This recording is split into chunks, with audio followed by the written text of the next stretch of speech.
उत्तर प्रदेश में पहले जो 15% महिलाएं कामकाजी व्यवस्था के साथ जुड़ पाई थी, आज उनकी संख्या बढ़ करके अब 35% से ऊपर हो चुकी है। इन 8 वर्षों में लगातार इसे बढ़ाने का प्रयास किया जा रहा है। और हम लोगों ने तो कह रखा है कि पुलिस बल में भर्ती होगी तो उसमें कम से कम 20% बेटियों के लिए आरक्षित होना ही चाहिए, उनकी उपस्थिति वहां होनी ही चाहिए।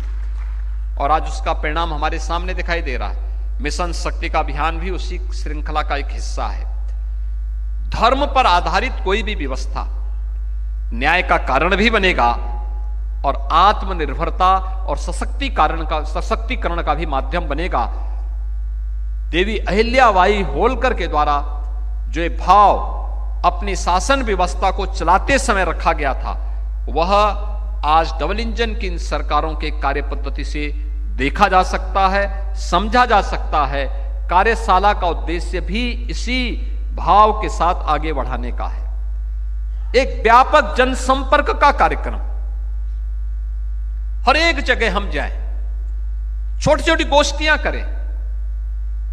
महापुरुष की स्मृति दिवस, ये 300वां उनका जन्म शताब्दी वर्ष है। 31 मई 2025 महारानी अहिल्याबाई होलकर का 300वीं जन्म जयंती का कार्यक्रम होगा। 21 से लेकर के 31 तक उनका पुण्य स्मरण हमें विभिन्न कार्यक्रमों और जनसंवाद कार्यक्रम के माध्यम से करना है। इन कार्यक्रमों के बहाने केंद्र और राज्य सरकार की महिला सशक्तिकरण और महिला स्वावलंबन के लिए किए गए कार्यक्रमों को अलग अलग प्रकार से रेखांकित करने के लिए, क्या जो शौचालय बने, 12 करोड़ शौचालय देश के अंदर बने, क्या ये महिला सशक्तिकरण का आधार नहीं था? 80 करोड़ लोगों को फ्री में राशन की सुविधा का लाभ देने की व्यवस्था हुई, क्या यह महिला सशक्तिकरण का आधार नहीं? क्योंकि गृहस्थी का संचालन तो एक नारी करती है, उसको पता है कैसे घर चलाना है। आयुष्मान भारत के माध्यम से जिन 50 करोड़ लोगों को देश के अंदर स्वास्थ्य की सुविधा का लाभ प्राप्त हो रहा है, यह महिला सशक्तिकरण का उदाहरण है। 12 करोड़ परिवारों को उज्ज्वला योजना के अंतर्गत जो रसोई गैस के सिलेंडर प्राप्त हुए, तो फेफड़े भी खराब होने से बचे, आंखें भी खराब होने से बची। यह भी महिला सशक्तिकरण का एक उदाहरण है। और यही नहीं, यानी यह श्रृंखला केवल यहीं पे थमती नहीं है।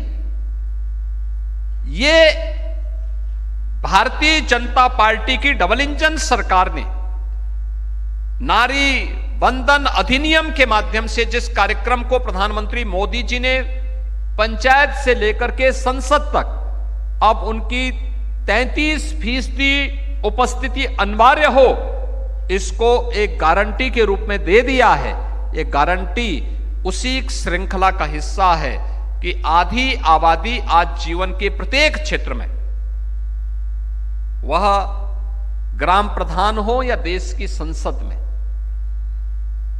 वह फाइटर विमान की चालक हो या पुलिस बल या अर्धसेना बल के अधिकारी के रूप में या जवान के रूप में कार्य करती हुई, एक प्रशासनिक व्यवस्था के साथ जुड़ी हुई हो या सार्वजनिक जीवन में कार्य करने वाली, एक किसी स्वयंसेवी समूह के माध्यम से अपनी सेवाएं समाज को प्रदान करने वाली एक सामान्य नारी के रूप में अपना जीवन यापन करने वाली, इन सभी का अपना अपना योगदान है समाज के निर्माण में। हम उनके सामने जाकर के डबल इंजन सरकार के द्वारा जो कुछ भी किया गया है उसके प्रति कृतज्ञता ज्ञापित करते हुए अगर हम उनको बताएंगे कि ये चीजें हुई हैं और आने वाले समय में ये कार्यक्रम सरकार के द्वारा आयोजित होने वाले हैं, तो मुझे लगता है कि यह देवी अहिल्याबाई होलकर के प्रति हमारी विनम्र श्रद्धांजलि होगी, हमारी ओर से कृतज्ञता होगी।